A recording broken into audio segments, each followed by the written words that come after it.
Hey, CNFers, it's the Atavistian time of the month, your Atavist magazine bonus podcast. So, you know, spoiler alerts. I think my first rough draft is my outline. That's kind of what I'm learning about myself. Like my first drafts are very rough.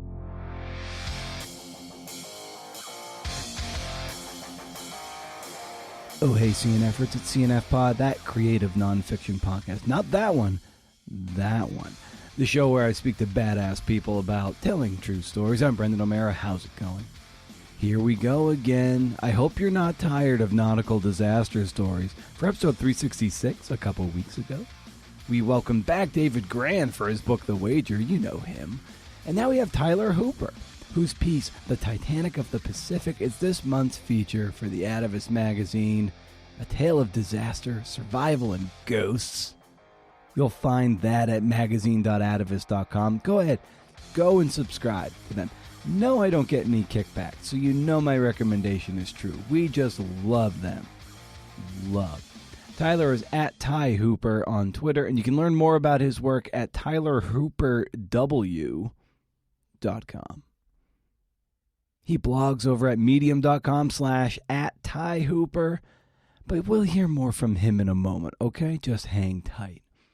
Make sure you're heading over to BrendanO'Mara.com, hey, for show notes and to sign up for the Rage Against the Algorithm newsletter. It's now on Substack. Just click the lightning bolt on my website or visit rageagainstthealgorithm.substack.com. Still first of the month, no spam. As far as I can tell, you can't beat it. If you dig this show, consider sharing it with your networks so we can grow the pie and get this CNFing thing into the brains of other CNFers who need the juice, man. You can also leave a kind review on Apple Podcasts. Or a mean one, but why would you take the time to do a mean one if you're going to leave a review anyway? I don't think I'm that offensive. Am I? The wayward CNFer might see all those nice reviews and ratings that we have and go, shit, I'll give that a shot. Like many of the 132 as of this date, those ratings, a good chunk of them, I would say almost half are written reviews, which is bonkers when you think about it. So I just thank you for taking the time to do that. And it really helps validate the show. And if you want to go a step further, there's patreon.com/CNFpod, where you can consider dropping a few bucks in the hat if you glean some value from what we churn and burn here at CNF Pod HQ. Show is free, but as you know, sure as hell ain't cheap. All right, first things first, we're going to hear from Jonah Ogles, the lead editor of this piece. He's back. It's great to have Jonah back into the fold. Probably nobody happier than Sayward Darby, who got a reprieve from having to speak to me this month. Jonah talks about how he can prune giant limbs off a story and what questions he and Sayward bounce around when they're in pitch meetings. So why wait? Here is Jonah Ogles to lead things off. Riff.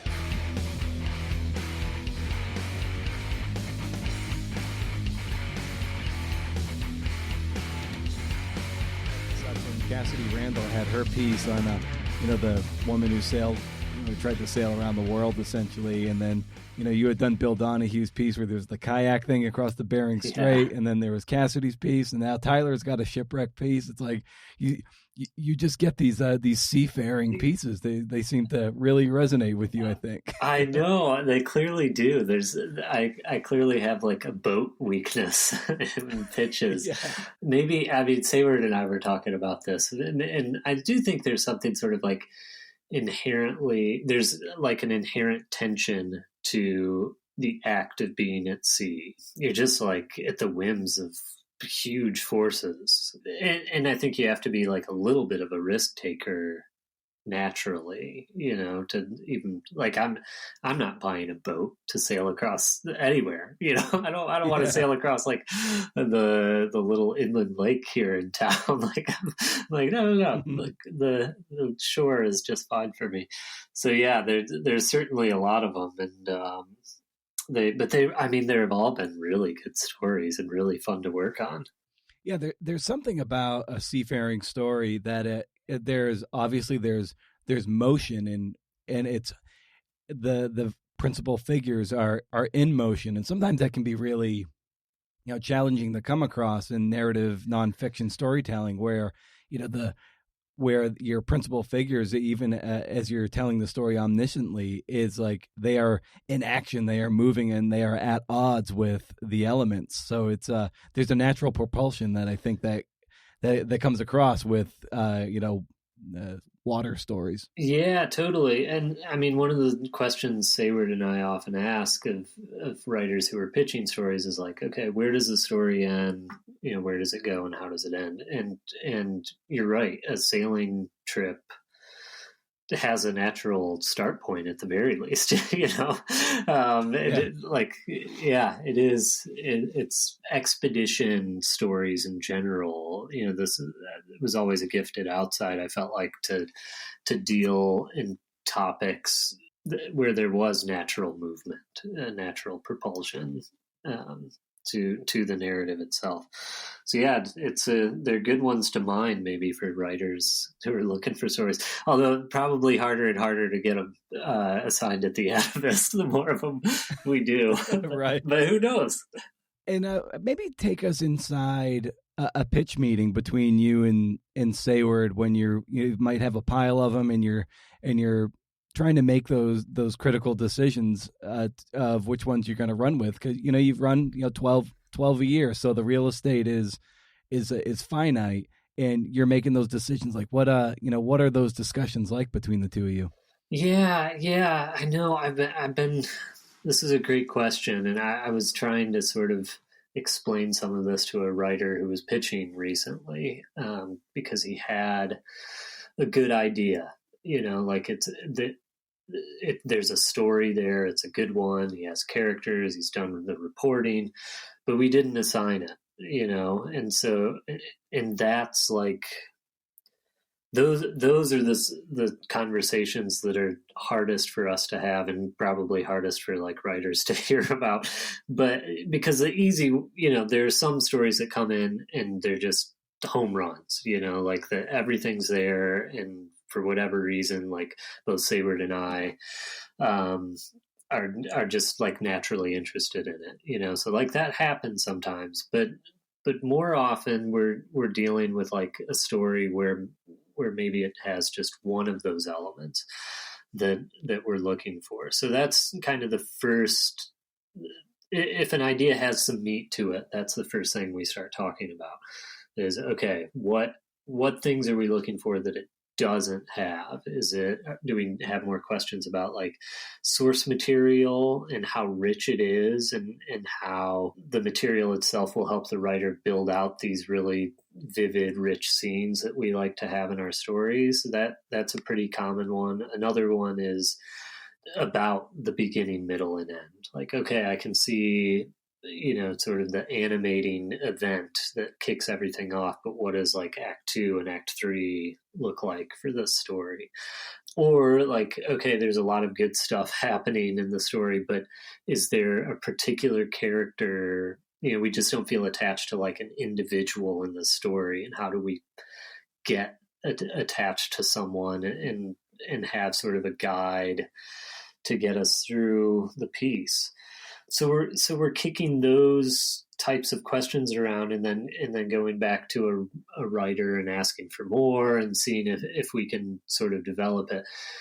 And I feel like for me, the difference in a story that we assign after asking those questions and don't assign is basically like, do I get more interested or more confident in the story as we're moving along? And if I do, like, that's what we want. I like when I get an answer that surprises me, or makes me feel more assured that like, okay, not only does this writer know what they're doing, but pieces are there. Every time we turn, to ask a question, there's an obvious answer.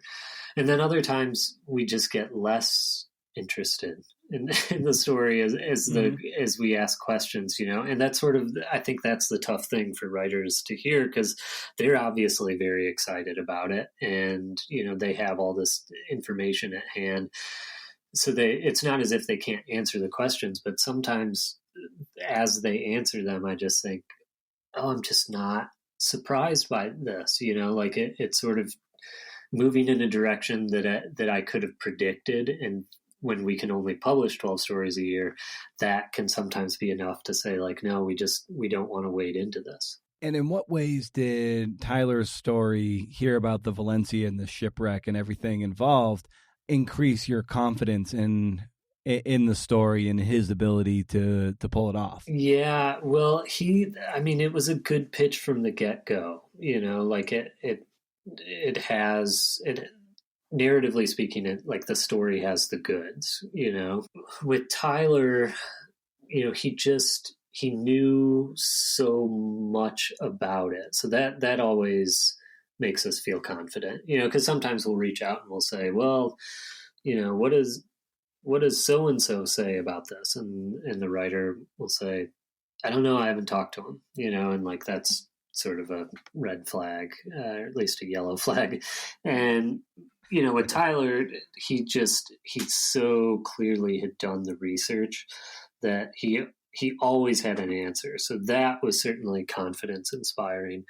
And the story itself, I don't remember exactly. I should have reread the pitch. I don't remember exactly what questions I asked, but I know that the more I learned about the story, it just came into clearer and clearer focus as we talked, whether that was in the pitch stage or like actually in writing drafts and talking about how the story should move along.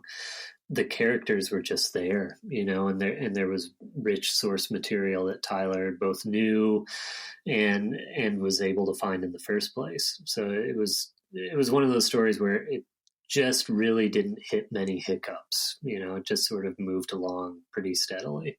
Now, I understand that when you were first having your conversations, I think he was wondering, how much should I be writing? And I think you might have told him, be like, you know what, just throw it all in, just write as much as you want. And then, well, he took that leash and he ran with it and gave something like 40,000 words and and something of that nature. It might be off by a few thousand or two. But then,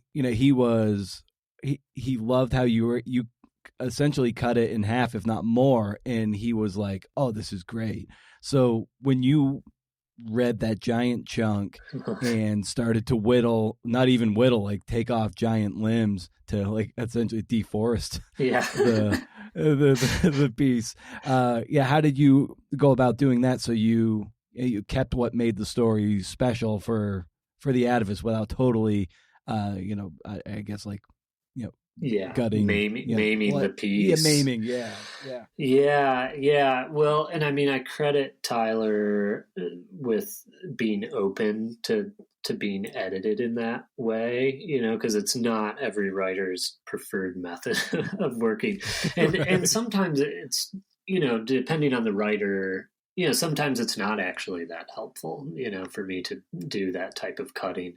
But in this particular story, Tyler just he did so much research, like he easily has a book length story about the Valencia in him, if that's something he wants to do.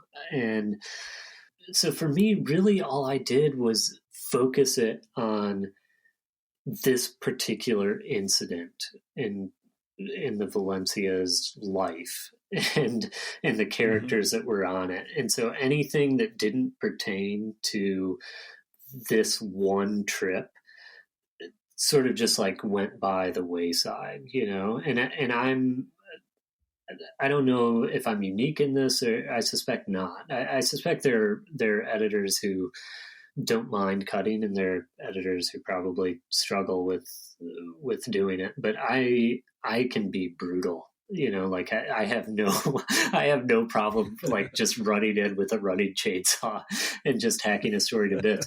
But not because the quality of the writing is bad or anything, but just like, we got to pare this down. So I do in my cutting, I keep every line that I cut. If it's like a couple paragraphs or less, I just drop it in a comment in the document. And if it's a section or two sections, I just pull it into its own document and leave a note for myself. Like, this is where this cut goes. So I basically put it out of my head. Like, how is this all going to read?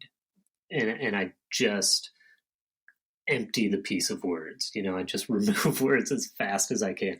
And then I read it through again and say like, oh crap, I need a transition here. Or like, oh, that section that I cut actually did have some information that I want to work back in. So between those couple stages, it ends up, it actually doesn't take me much time. And in this case, like, sometimes you have to do a lot of like massaging between one section to the next when you've really hacked at it. But because what I ended up cutting from this piece was interesting, Frank Bunker is a character we meet. Okay, so we have other good stuff about Frank Bunker and his life, but it just doesn't really matter here. But we're still talking about Frank Bunker in the piece, so I didn't have to transition or introduce a new character or his wife or anything. It was all sort of there. I'm just removing like the second and third paragraphs about him and leaving the first, And what I like about sometimes when I get drafts early enough in the process, I've been getting some of the ones that are heavily cited and footnoted, which gets stripped away in the final product. But I love seeing that because it is just a testament to how much effort and research and organization goes in on the writer's behalf. And in the case of Tyler's piece here, with courtroom testimony and other kind of testimonies that help fill in that narrative, you see just how much went into it. So for the purposes of fact checking and also just keeping things straight, what can a writer do, modeling what Tyler did to as they're writing to just keep things straight and to kind of cite as you write? Is that something you might recommend? Yeah, absolutely. I mean, I think there are writers who feel like, oh, I'm just not, I'm not like a footnotes person. That's not how my brain works. And I think like for 95% of those writers, I would say, like, do it anyway. Like you're just wrong. Like it will improve. It will improve the writing. It will improve the process, because when you're that focused on details, it's all just building this richer world in your head, to be able to know where you got this particular thing and what else was around it is only better for the writing, I think. And you're right, certainly it's easier for fact checkers and the writer during the fact check process to be able to go back and say, like, that's not how I remember reading that, like, let me make sure I'm not missing something else. Like that's proven helpful countless times. But for me, when I get a piece and I open it up and there, Tyler's piece had like 300 or 400 footnotes or something like that, I go, okay, like I'm in good hands, because like if I have a question, especially historical pieces, an editor might have a question like, are we sure he slipped on a piece of lettuce? That feels oddly specific. Like, was he concussed? And if you've got the footnotes there, the writer can go back and say, okay, I know where that came from. I reread everything I have about it, and here are the answers. And writers who don't do that, sometimes you'll ask them like the same question and they say, I don't know, let me look into it. And like 3 days later, they're like, I can't even find where I had that originally. Like I read it somewhere, but it's gone. And like, what a terrible feeling as a writer, because you're going to lose that fact, if you can't, if you can't find where he originally slipped. Well, so long slipping, like it's out of the picture. So yeah, it's worth getting in the habit of doing it, even if it's not like as you actively write. It should be something writers return to regularly to just sort of beef the piece up.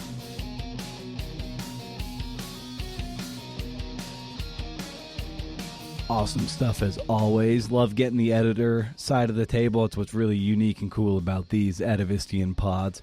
Now we're going to have Tyler Hooper. He's a writer, podcaster, and storyteller living on Vancouver Island in British Columbia, Canada.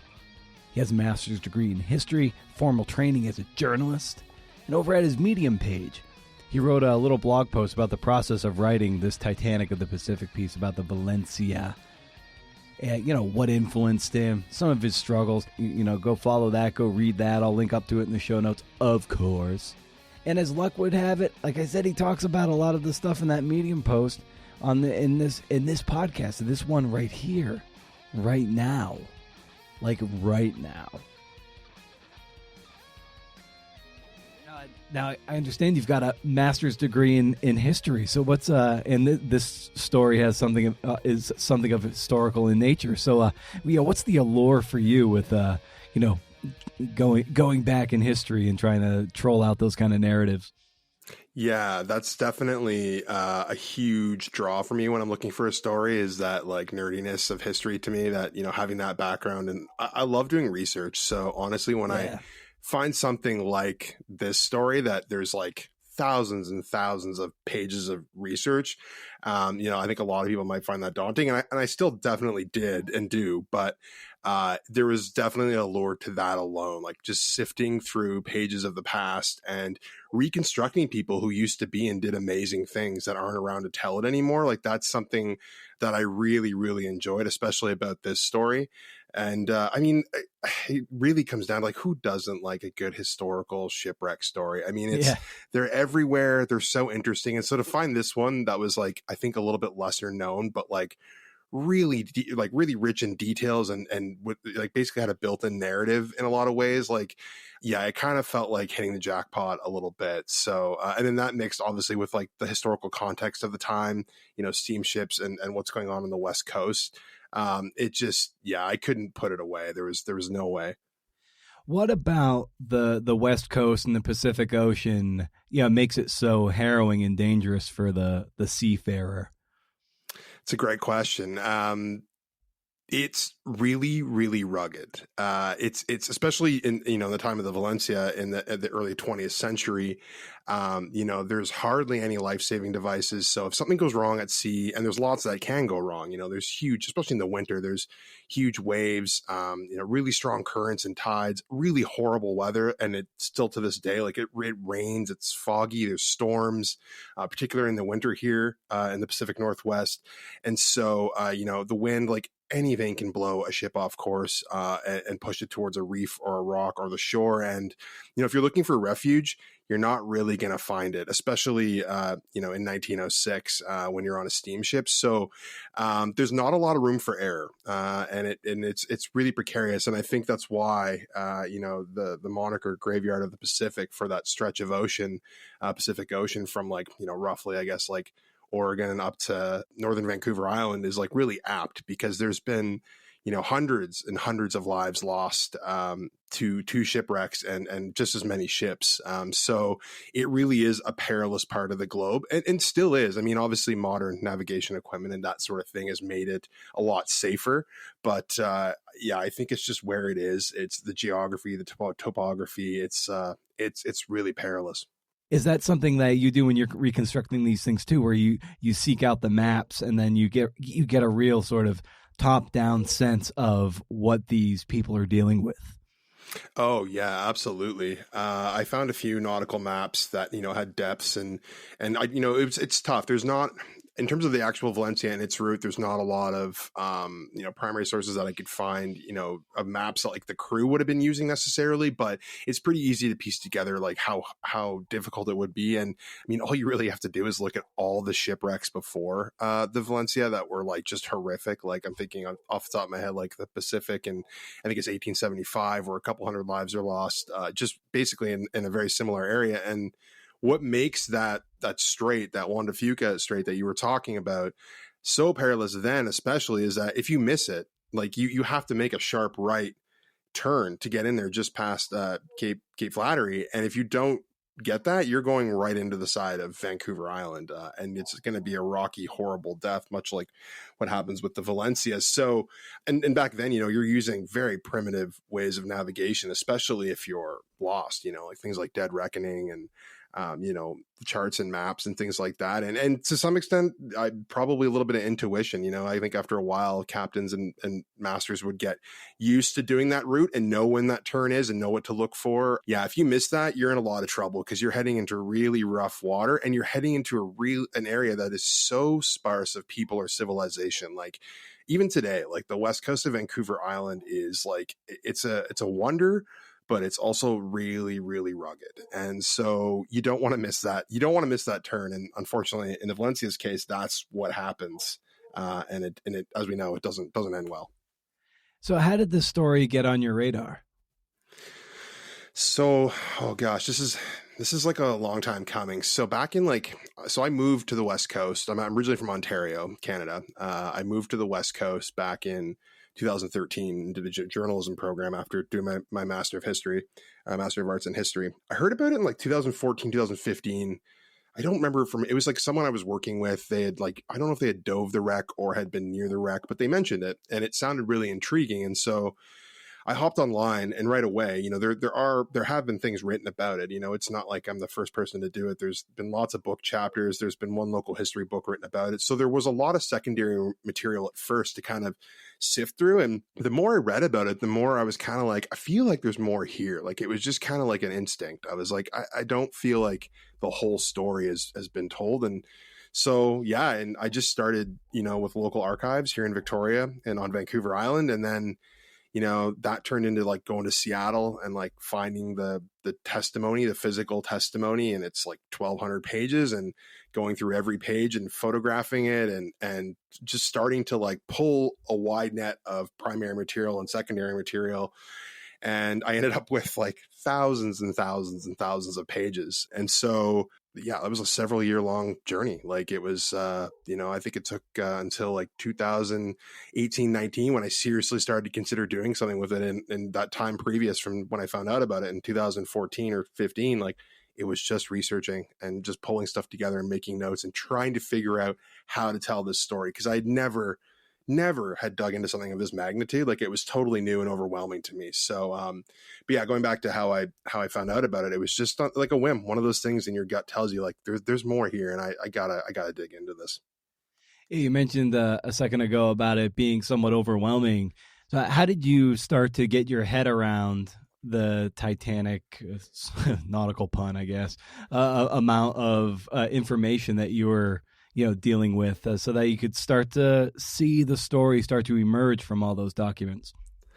Well, at first, I just stacked it all in a corner of my apartment and didn't look at it. Just ignore it. Yeah, exactly. I would just, occasionally I would pick up a few sheets and then I would just get overwhelmed. And I had other things going on in my life. I still, to this day have a day job, and this is something that I have to do on the side of on my desk at night and in the evenings on the weekends. So I did for a while, I didn't know what to do. And then I don't remember, I think I just kept pulling me back.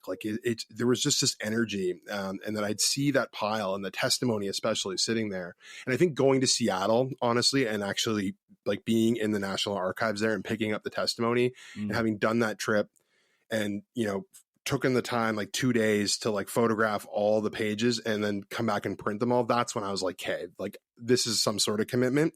And so really what started was I, started getting up early every morning before work and just reading the testimony and making notes. And I did that, I think I was trying to think today, it must have been close to 4 or 5 months. It was a while. And then I ended up with kind of a, an abridged version of the testimony.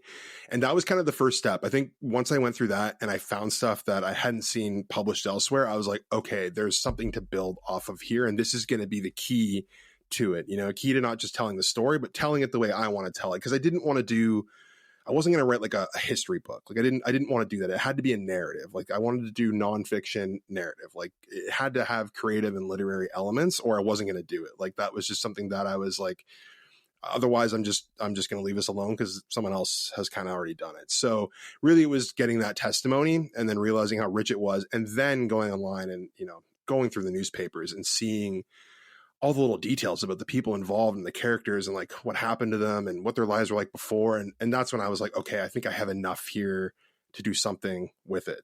Yeah, and in some of the research that I'm doing on a book, it's like there are certain things that I didn't know happened. I've just been going newspapers.com, just basically going like state by state, county by county within states, and many of the articles I'm coming across are repetitive, but then occasionally you come across other ones that are kind of like the diamonds in the rough. And then over the course of cataloging hundreds and hundreds of articles, you start to see a narrative topography start to form, these tentpole moments you're like you didn't see coming, but you're like they're reported so extensively, you're like, oh, okay, that's a moment in the story.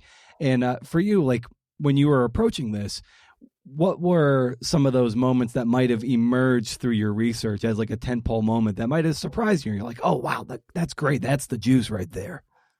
Yeah, that's a really, really good question. Well, the nice thing to start was that like a story like this rooted in history, usually there's like a chronological element that you can start with, which is really nice. Like that's a nice way to like make a basic outline and, you know, sequence of events. So, I mean, and that had already been done in a lot of the secondary material to some extent pretty accurately. So some of the work was already done for me, but really there was a few things. I mean, finding out about, this was kind of later on too, but like finding out about like John or Joe Sigalos, depending on how you spell it. There's various ways in different sources.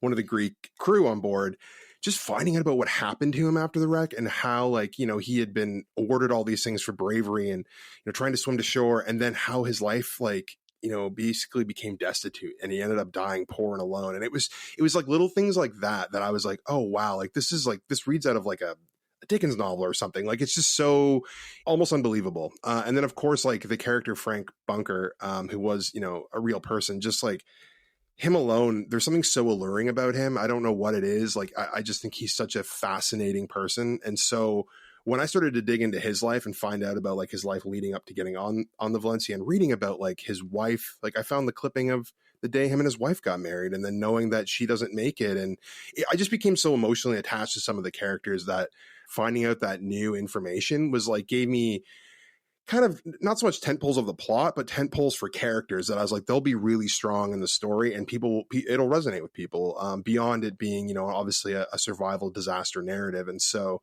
that's kind of for me what really made me feel like, okay, I've got something beyond what's been done. And these are new markers or tent poles that I can work with. Over the course of your writing and research, and, you know, granted this takes place, you know, more than 100 years ago, but these were real people, and you know, real people passed away, real people lost wives and children in there.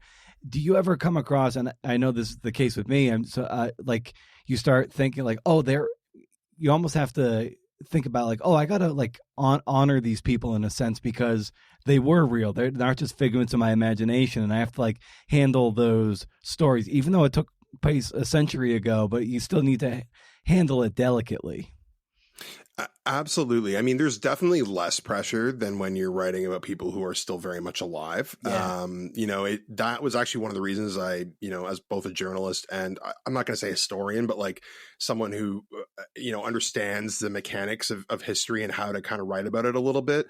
It's like a little easier because it's like, yeah, well, if I don't do this right, or if I do get something wrong, the consequences aren't going to be as grave of if the person, you know, is alive and reading it. That said, I still held myself to that standard, very much so. You know, and that's why, like, I don't think it's going to make it so much into the article, but like my plan is to eventually do a book about this. And, you know, Frank Bunker, for as much of a protagonist he is in the story, like there are some things about him that I found that aren't so great. And I think that's what makes him a really interesting character, you know, that, you know, we're not all perfect. You know, he was very fallible in a lot of ways. And I think so, both before and after the sinking. So I was really conscientious of how I was telling it and what I was saying about those people. And then the thing that really, for me, I mean, the one thing about the newspapers.com and having all these clippings and the testimony is that there's so many people that to pick and choose a few as like your main kind of characters, it was tough because I'm like, there's so many fascinating people here that I think people should read about, but you only have so much space and time. And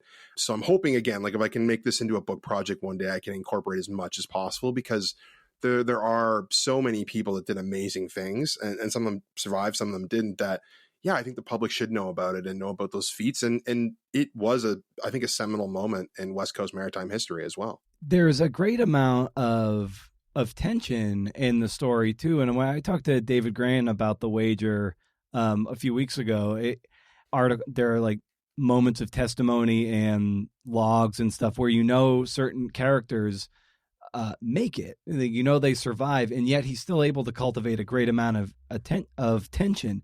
And same thing with you use a lot of testimony, so some of these characters or these people live, and yet despite knowing that, it still feels very suspenseful and like you wonder what's gonna happen. So for you, what becomes the challenge of keeping tension, even though like some of these seminal characters, like they make it, but you're never quite sure as you're reading it, as the story unfolds?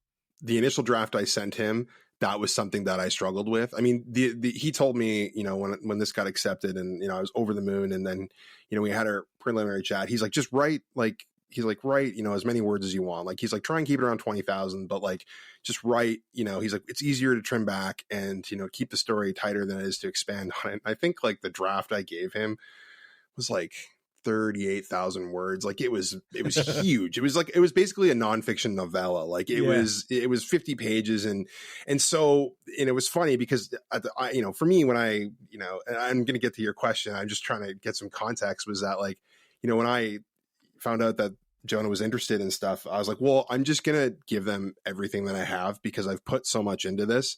And, if it doesn't all make it into the article, that's fine. Like there's going to be hopefully a book one day, like I can use it then. And that was kind of my thought. And so when Jonah came back with his edits, that's when I saw, and he had basically halved what I had written. Like, I think it ended up being even more than half that he took out. And I was completely fine with it, because what I realized after reading my draft and then his draft was like the flow of it was like riveting. Like I was like, who wrote, like, I couldn't believe I had written this, like, but right. Jonah had just moved it around in a masterful way that it now kept that tension throughout. And that it didn't, meander and get lost in these historical nuances, which, I was infatuated with and done a lot of work to find, but weren't maybe going to necessarily be that interesting to the general public. So I think the key to keeping that tension and, keeping the reader engaged in the story is keeping especially the second and third act like really moving. Like these people are in a harrowing situation, they're doing incredible things under like the worst circumstances, so let's just keep the action going so that the reader just wants to find out what happens next. And in that process, maybe they forget that not all these people are going to survive, and that some of them will and some of them won't. And I think that's kind of the key, to lose the reader in the moment of the story, rather than them have to think about, oh, well, we know where this goes, because then you're not really doing a great job of moving the story along. You're kind of just putting filler in there till the end, right? So I definitely have to give a lot of credit to Jonah, because he like really showed me how to do that with this piece. And I think it's like reading so well. So yeah, big props to him on that for sure. And part of when I usually get a hold of these Atavist drafts are usually right before they go to the fact checker. So it's annotated pretty well. And so I had the benefit of seeing the titanic amount of sourcing that you put into this. At the bottom, some of the citations take up almost half a page, and in terms of the footnote, and it's just wild the amount of the attention to detail that you have to put in. Like if you're gonna write something, you got to truly like make sure that you're saying where you got this information from. So like as you're writing and putting that together, are you piecemeal go through, like you'll write a little scene and you're like, all right, annotate right away so you don't lose it? Yeah, very much so. Like I think I annotated in my initial draft. Well, I started, I think my process was a little strange. Like I'd never done anything like this before. So I was like very overwhelmed, and I was like, hey, how am I going to do this? And I was like, hey, well, let's just break it down by act. And so I wrote each act sequentially, started with the first one and then made my way to the fourth. And I just kind of wrote them in separate documents. And then, I footnoted basically, I think I started with every sentence, but that was getting like so ridiculous. And then I started to do it like, well, if, I'm pulling for one paragraph, the same two sources, let's just put them both at the end. And that was kind of how I ended up doing it. But yeah, it was an absurd amount of footnotes, but Jonah did say like ahead of time, like for the sake of the fact checker and you, when we get to that point, the more annotation, the better. And so I was happy to oblige. And it was nice not to have to like stick to a rigid format. Like he said, like don't make it indecipherable, but it doesn't have to be, like APA or Chicago style to the T. So that made it pretty quick and easy to do. And so, yeah, for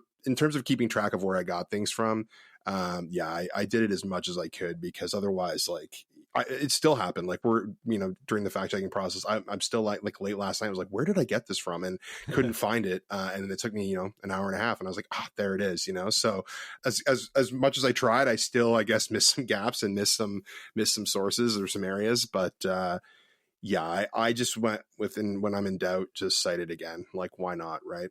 When you're setting down to write and everything, are you much of an outliner and sort of a pre-planner to kind of grease the skids ahead of time? So traditionally, no. I mean, I've never really before this written anything like over 4,000 or 5,000 words. And so, I'd always kind of start an outline, but then get bored with it and be like, I just want to write the story. And then, so I'd kind of just jump into it, kind of keep in mind an outline, but kind of get out a first, like, I think my first rough draft is my outline. That's kind of what I'm learning about myself. Like, my first drafts are very rough. Like, it's literally just like a dump from my head of like what I want to say, how I want to say it, how I think it should be structured. And so that's kind of how I approached this article, but I did it pretty methodically. So when I knew I was going to be writing this and it was going to be potentially tens of thousands of words, I was like, okay, well, let's set like word goals. So I think I had it where I had like 6 months to write it, again, because I was doing it in the mornings and the evenings. And so I just kind of mapped it out that I would write X amount of words for each act. And I would basically work on, like I mentioned earlier, like one act at a time. And I would do like, I think for the first act, I did like 6 drafts.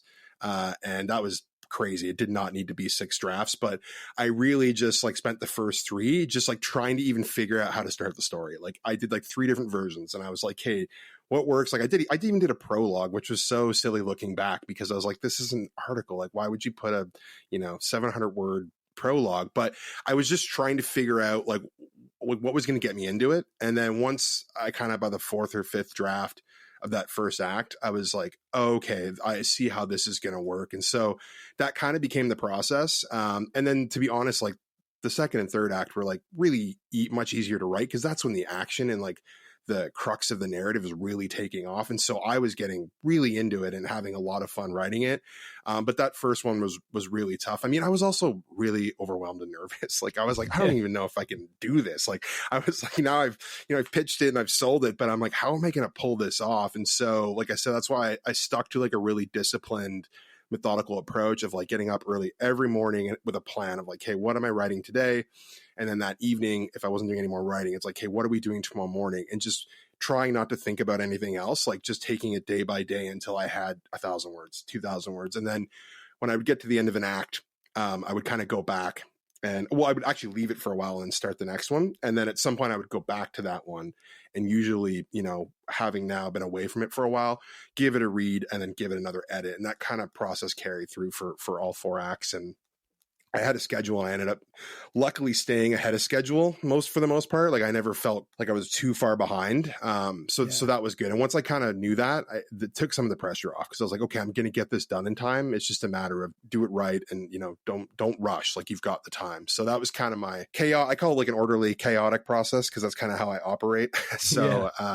But yeah, it was very much a feeling out process, because I, again, never done anything of this scope. So I was like, what works for me? And it was sticking by that schedule and just thinking about getting those words out per day. And that was it. And then not worrying about if I was going to have to do another draft. It's like, let's just get this material in there, because once the facts are in there, it's easy to move things around and rewrite them once they're already sourced and footnoted. Like, that's, they're there.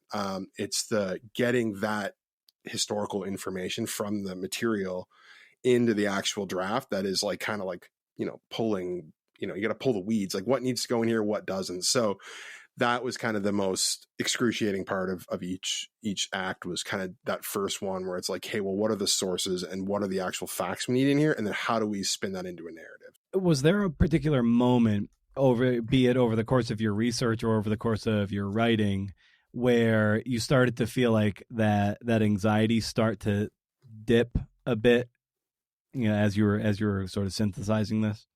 That's a really good question. I don't think it ever dipped completely. It was very much a fluid thing. I mean, I was to the point where I remember the first mornings of getting up to write and just being like staring at the screen and just being so overwhelmed and being like, holy, like, what did I panic? Yeah, complete panic. And so that's why I was like, hey, let's just break this down week by week, and let's just set goals and kind of like, let's just get into it. Cause I knew once I got into it, I would kind of like, you find a rhythm. And I mean, I have all the research. It's not like I don't have enough to tell this story. It's the problem. It's the opposite problem. It's like, okay, what am I going to use for this article? And what am I going to leave out? And so I would say, I think after I finished the second act and I was getting into the third, I remember times feeling like, oh, this is, because I remember there were times like I'm not very high on my own writing. Like I'm pretty hard on myself. And so I remember there were times writing the second act where I was like, that's a pretty good sequence. Like that actually reads pretty well. And I remember once that started, I was having mornings where I was like really excited, like waking up before my alarm to get to it. Cause I was like, yeah, I'm really feeling it. But it also came back. Cause then I remember when I finished it, I was like, what is this? Like, I just was like, I think Jonah's going to hate this. Like, this is a manuscript. Like, I just remember being so, just like going back and forth between like, this is pretty good and it's got some good stuff in it, being like, is this just like a crazy person's like telling of a shipwreck? Like, I don't know. It was really, really hard to tell. So, but yeah, there were definitely those moments around Act 2 and 3 that I think I was like, okay, there's something in here and there's some good stuff. But they were few and far between. There was much more panic and just general anxiety than there was like, oh, this is really good. Even now, like just doing the final iterations, like last night, I was like, I gotta get away from this. Like I'm torturing myself by reading this again. So it's maybe when it's done, but even then I'll find something to wind myself up about it. So yeah. Yeah. The thinking about the anxiety part of it too, like even in research, because here's something that it's not like you were saying earlier, it's not like it's never been written about before. So you're like, all right, well, how am I going to differentiate my piece from what's been done in the past? And, asking or answering those questions like, why is this important? Why tell it now? How am I the best person to write it? And, what new can be said that hasn't already been said? And it's like you're always on the hunt for those, either be it an interview or finding something in the archives that elevates it above anything that's been done in the past. And it's like, until you get like that nugget that you've never seen before and no one else has, it's like, okay, now I start to feel good. Like I've got something special here. Otherwise you're just regurgitating stuff. And that leads to its own kind of panic. Yeah, totally. And that was the last thing I wanted to do. I wasn't going to do it. I think that's why it took me so long to like pitch it or do anything with it. I mean, I did a couple presentations at local, historical societies or like maritime museums, like, about it, just to kind of stay present and on top of it. But I at one point I was like, maybe it'll be a podcast. And I was like, well, how the heck would I do that? And it was just like, I was really struggling with how to make it my own and to make that apparent when I wrote it. So, that was something I grappled with for a long time. And then I think once I took like 2.5 months to write the pitch for The Atavist. And so like, I really thought it out and I was like, hey, if I'm going to do this, I'm going to do it my way and with my voice. And so I actually didn't read a lot about it from secondary sources for a while, just so that when I wrote the pitch, it felt like it was coming from me and not from something else. So I think that helped. And honestly, like, I don't know if anyone has obsessed this many years in a row and researched it like I have. Like, I just feel like that would be so surprising and I'd love to meet that person, but it's like, it's astounding how many like gigs of research and papers I have in my office, like, to the point where it's like, I know there's still more out there. Like, that's the thing. I know I'm not done. Like there are definitely other holes that I could look in, but I think that was what really kind of motivated me. And everyone I talked to said the same thing. They're like, dude, I don't think anyone's obsessed as you, so I don't think you have to worry. So, that was kind of, I guess, reassuring and maybe a little worrisome at the same time. Yeah, as part of these Atavist conversations, there's usually a time where I get to dive into how the writer formulates a pitch and makes it seducing enough where Sayward and Jonah are like, oh yeah, let's take a flyer on this.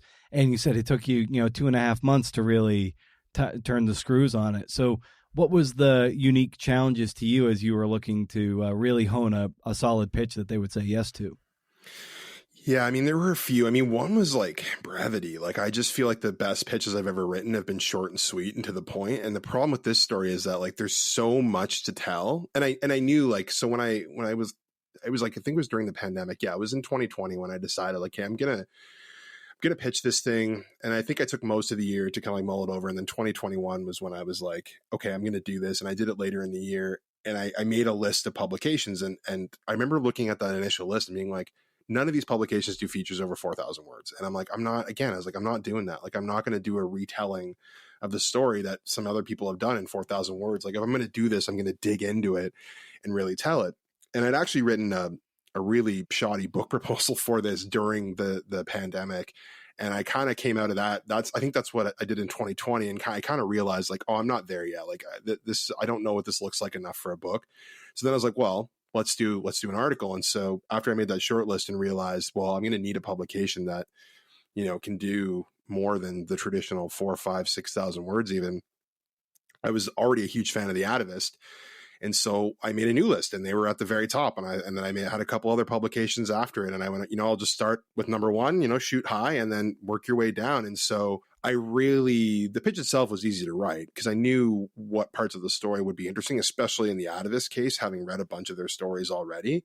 But the problem was I think I just got in my head about it. Like I pruned it. I think I spent a month writing it and then like literally a month and a half, almost another 2 months just pruning it. And really what saved me was I'm very secretive. Like I don't like to show, you know, colleagues or friends like my work until it's done, like even pitches. Like I don't know. It's just like probably a lot of writers feel like that, but I just don't like to show it. Like I very much want to keep it to myself. And so I kind of like, I don't know what it was, but I had this old journalism instructor, Gary Ross, who's incredible. And he taught me feature writing and at the college I went to for journalism. And so I thought, you know what, I'm going to send this to him because I was like, I need some feedback from someone. And I figured he would, you know, at the very least tell me it's good or bad, or, you know, it's way too long. Like just give me something to go off of. Cause at the time I think it was like early in 2022. And so I sent it to him and he wrote back and he's like, he just had nothing but amazing things to say about it. He's like, this is one of the best pitches I've ever read. And he just said, this is like obviously so thought out. And like, so that was like when I was like, oh, okay. Like it's okay to like have this, you know, almost 1,000-word pitch or whatever it was. Like it was super long, like, cause it's good and everything in it needs to be there. So that was the moment that I decided, okay, I'm going to send it off. And it kind of took away those worries about it being too long or maybe meandering and not having enough of a focus. And, you know, sure enough, it worked. And yeah, on my first shot, I landed it. So it was amazing, and definitely owe Gary some thanks for that, because I don't think if I had showed it to him, I don't know what I would have done. I probably would have sat on it for another few months and kept tinkering with it. But, you know, sometimes things are just ready to go. And so I took a shot and it worked. Or how have you developed a system by which you can organize your research so you can best take advantage of when it's time to write, so you're not in scramble mode? That's a good question, because I think I definitely, for the article, that's one thing I learned. My research is so poorly organized. I don't know what it is about me. It's like I start to organize things and then I stop. And like I started to realize when I was writing this, going through like my folders on my drive, that like I had like multiple different folders for newspaper clippings. And then I had multiple like folders for photos. And like, there were a few folders that were pretty well organized, but like, honestly, it's a really chaotic system. I ended up using the search function most of the time, because I knew, like, the one thing is like, because I had read so much of the material so many times, like I generally knew what I was looking for depending on what I was writing. So I would just use the search function, and like 9 times out of 10, I would find what I'm looking for, or at least the right folder. Yeah. But like, you know, in my office, there's no filing system. There's piles of papers. I mean, at one point I did kind of, you know, take all the clippings and hard copies of things that I had and like group them by like acts, or like, you know, this is about this character. And like, I tried to do that a little bit, and it just got so much that And then once you start pulling those things out and using them, like they just get lost in the shuffle and things start to spill over. And it's something that if a book happens one day, I'm going to have to write, because that was definitely a challenge for me, was like trying to even find things. Sometimes I was just like, where is this? Like, I know it's somewhere in this stack of crap that I have on my desk, but it's just not coming at me right now. So I don't have a good answer for that. Like, I definitely wish I had a better system going into it. I think I had enough of one, but especially on my hard drive of like digital stuff and things I'd taken photos of, that it made it easy enough to navigate. But it's definitely a lesson I learned doing this. Like, you got to stay organized, because it also just cuts into the time and energy you spend on these pieces, right? Like, if you can't find something, you can't move on and get to the next section. So yeah, definitely a lesson I'm going to take away from this big time. Be organized with your research. Like, don't let it flounder and sit. Like, file it, like make it purposeful, and like put something on it so that you can find it later. Yeah, it's almost like if you keep a dream journal or something, you wake up, you're like, wow, what a dream that was. I'll remember it later and write it down. And invariably you forget the dream. You're like, damn it, I can't remember what that was. It's like the same thing when you're doing research. You're like, I'm been cataloging certain names in the newspaper. I'm like, oh, that'll be a good person to keep in touch with. And then if I don't write down, like, say 1972, ran for Milwaukee High School in Milwaukee, Oregon, like ran in the 2 mile in this race or whatever. If I don't make those little notes, like, I'll remember in the moment, but it might be like 3 weeks before I like get up the courage to call, like look up this person and call this person and be like, shit, like who are you? Like, where did you run? Like, damn it. And now I might have to call this person and be like, tell me who you are, because I don't remember anymore. Yeah, and I think, like, for me, not to make excuses, but because like I was doing a lot of the online research late at night, like after work, tired, exhausted, like I would get it and I would save it all, and then I'd go to bed, and like I just didn't. It was almost like I didn't just have the time to properly organize it, and then I'd move on to researching something else, and so that just became a trend. Like, if I was able to do it all day, I think I definitely would have had like a more clear system. And I can't count how many times I put it on my to-do list, like organize your research. And like, I would start, and then I would have to actually do more research, and then it would just I couldn't keep up with it. And so, again, not making excuses, but I think if I had more time, like, I probably could have, done a better job of keeping things in line, because it is at the best chaotic. Yeah. What were some of the back and forth that you shared with Jonah as you were, trying to make this the best, possible piece it could be? Is that dynamic that you guys had? Jonah is like so easy and such a pleasure to work with. Like, I was pretty nervous, like, pitching to the Atavist, because not only was I, a big fan of it, but, I've worked with other editors before, some good, some that you clash with, and I wasn't really sure what to expect. I didn't know Jonah previously. Actually, funny story, and I don't know if he remembers this, but he actually, the only other interaction I ever had with Jonah was I pitched an article to Outside when he was there, and he rejected me, and it was like one of the nicest rejections I've ever gotten. And so I knew he was an editor there, but I also knew there was, Sayward, and I wasn't sure if there were others. So when we started going back and forth, like, he was so reassuring. He was, he said, he's just like, just write it. He's like said, put all the good stuff in there.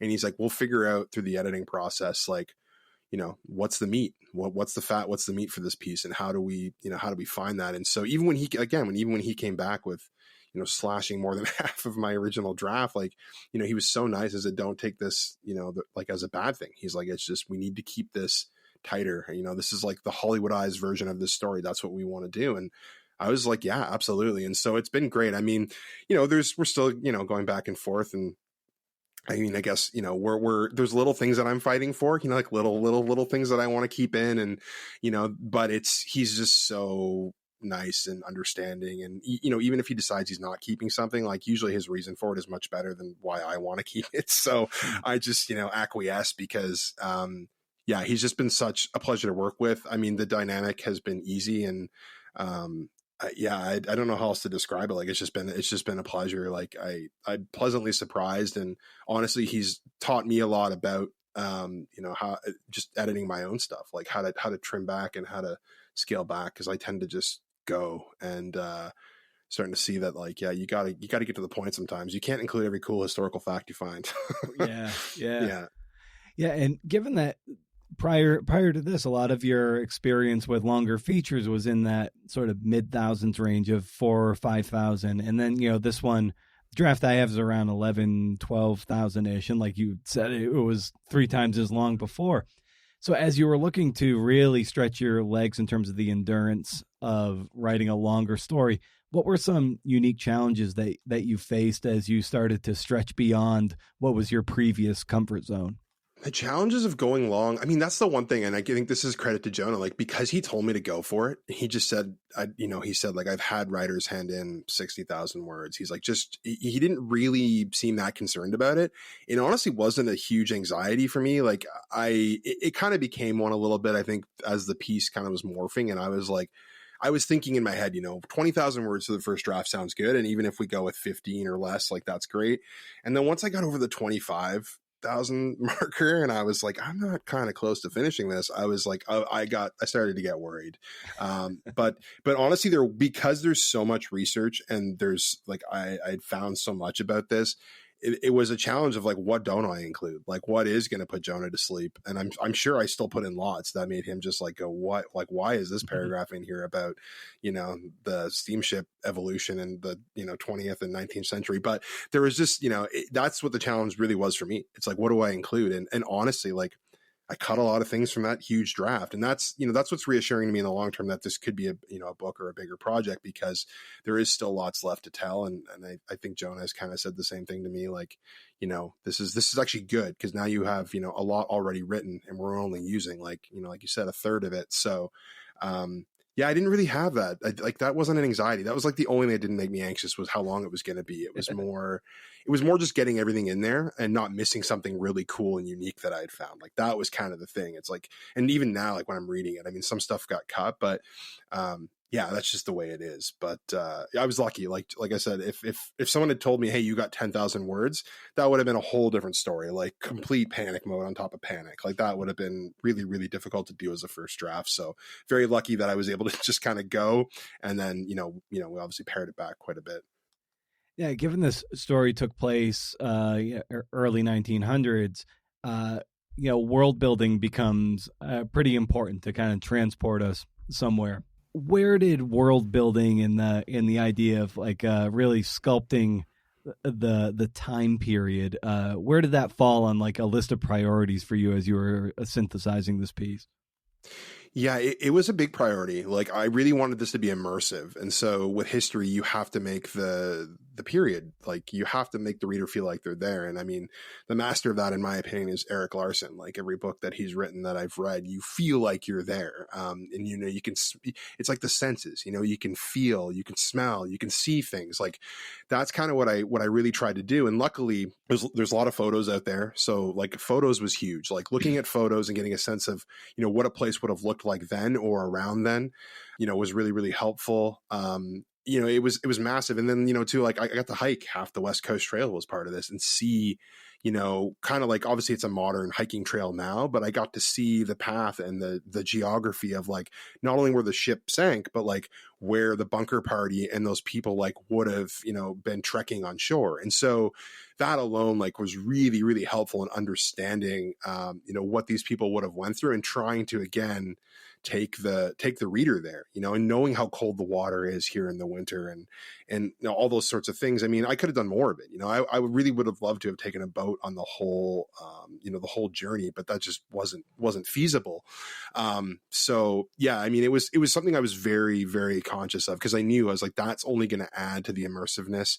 And again, going back to that, like, keeping the reader in the moment and them not even thinking about, oh, well, we know how this ends already. It's like, no, I want you to be there with these people as they're trying to survive, and maybe not knowing or forgetting, who's going to live and who's going to die, and what's going to happen to them. So yeah, it was super important. And honestly, maybe being hard on myself, but I could probably going forward do a little bit better of a job with it. I mean, there's probably a lot of historical details that would provide a nuance that I could have added or kept in, but there is a fine balance too, to not get too lost in that time period, because you want to keep the story moving. Because I mean, there's a lot of interesting things that were happening in the early 20th century, especially in the West Coast of America and Canada. So yeah, it was something that was very important to me, and something I kept in my mind constantly as I was writing.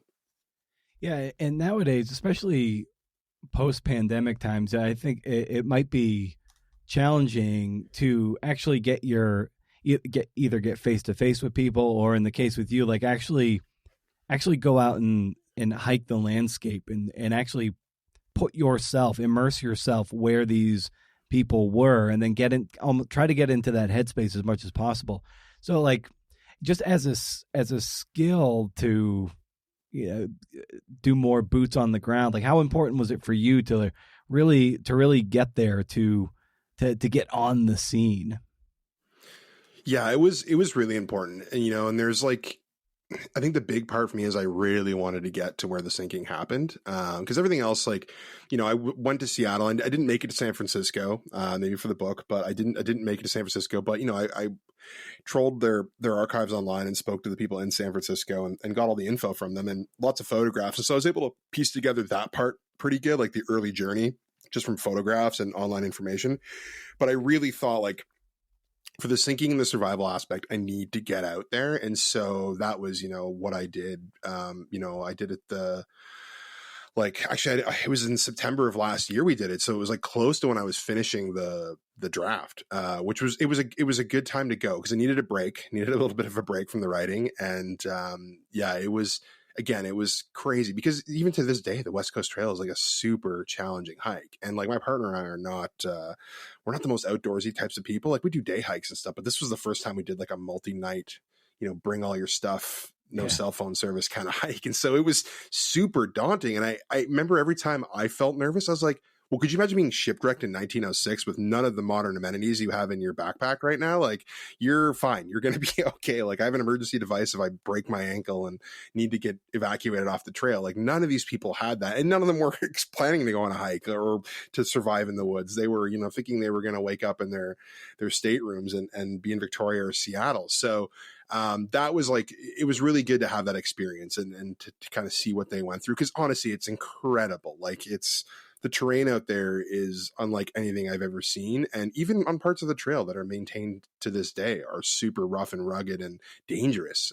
So it's quite shocking. Like I literally couldn't almost believe that the bunker party survived the way they did, like given what they had to go through and the condition they did it in. It gave me a whole new perspective. And, I hope some of that comes into the piece as well. I really tried to think about that as I was writing those scenes. Like, this would have been horrible. Like, this would have been like your worst nightmare. Like, no one would want to scale a 80-foot cliff on the side of a rocky ocean in the winter while it's raining and there's snow on the ground. Like, it almost doesn't even seem real. It's like, I just don't understand how they would have been able to survive and do it, but they did it. And that's what's incredible. And that's why it's such a powerful story. Yeah. Cause you start when I was reading this, at least I'm trying to put myself in the kind of a tiny lifeboat and how turbulent the ocean is. And you're getting hit with 40-degree ocean water. You're soaked to the bone. You might've lost your shoes. Someone might have died and drowned already, and you get to shore, and then the real work begins, and you're like, oh my God, like this is truly hell. Like, it's totally to your skill and to your delivery, like truly immersive, and like you bring the hell to life. Well, thank you.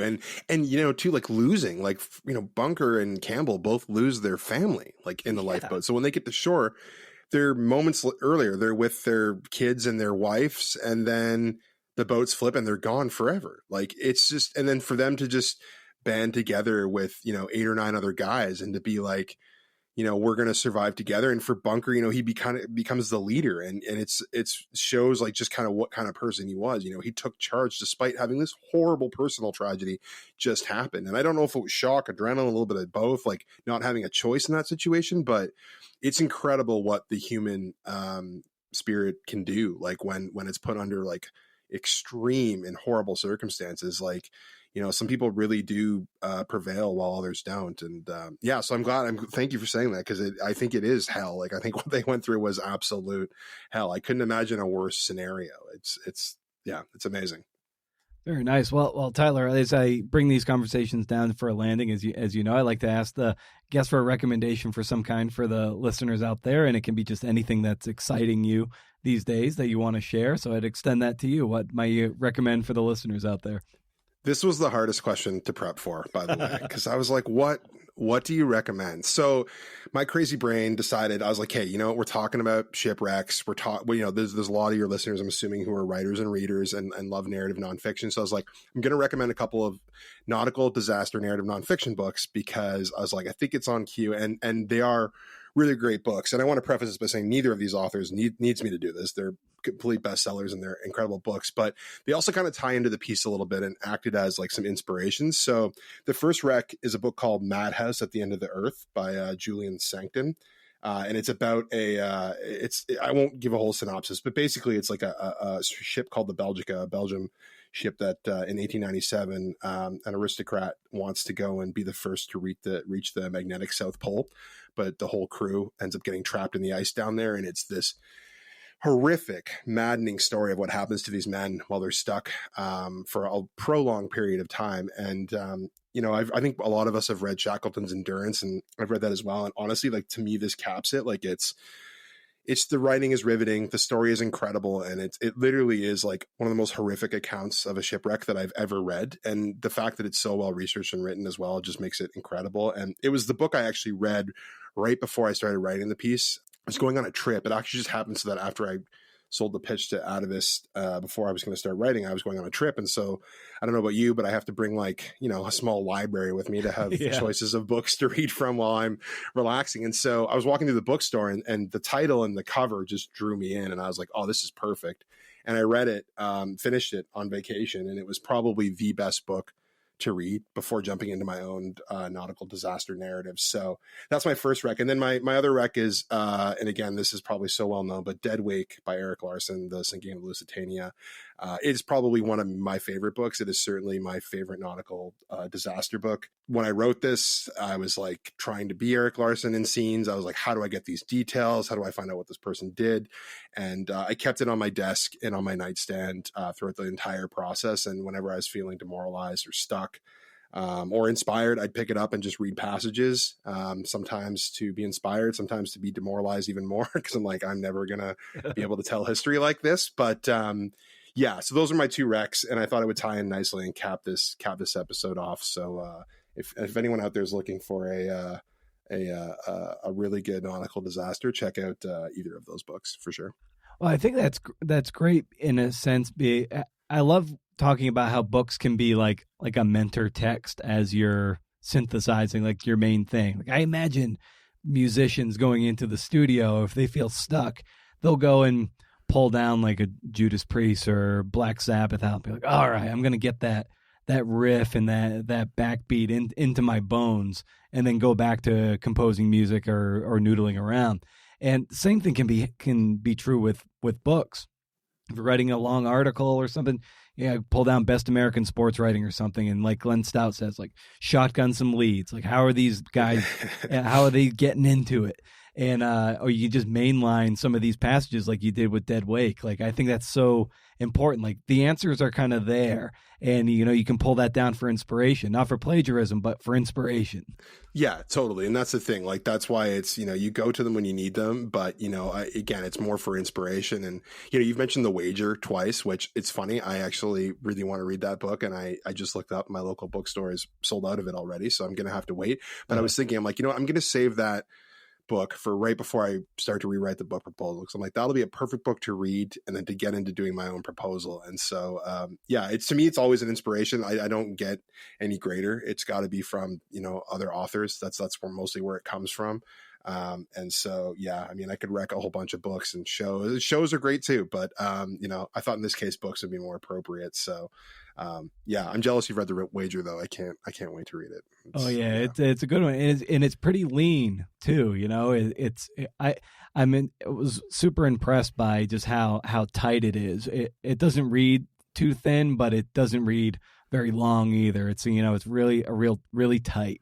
And Grant seems to like know how to do that really, really well. Like, even his first book, I was impressed by how much he took all that info, and it could have been a much longer book, Killers of the Flower Moon. So it's incredible. Yeah, I'm sure we could talk books all day. Oh yeah, no kidding, man. Well, this was awesome. Well, thanks so much for the work, and I'm so glad we were able to touch base here and talk about how you went about composing this piece on the Valencia. So this was awesome, man. Thanks for coming on the show and talking shop.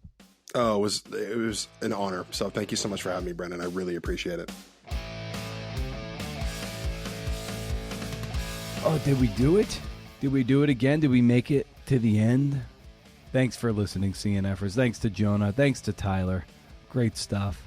If you dig the show, consider sharing it with your people. You can always tag the show on social, at CNFpod on Twitter, at Creative Nonfiction Podcast on Instagram. No parting shot this episode. I know you're bummed.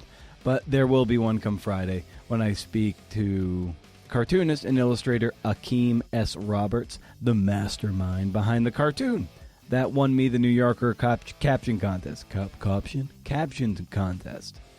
So that'll be fun. It's a good one. In any case, until then, a few days, that's it. And I'll be right here again. So stay wild, CNFers. And if you can do, interview. See ya.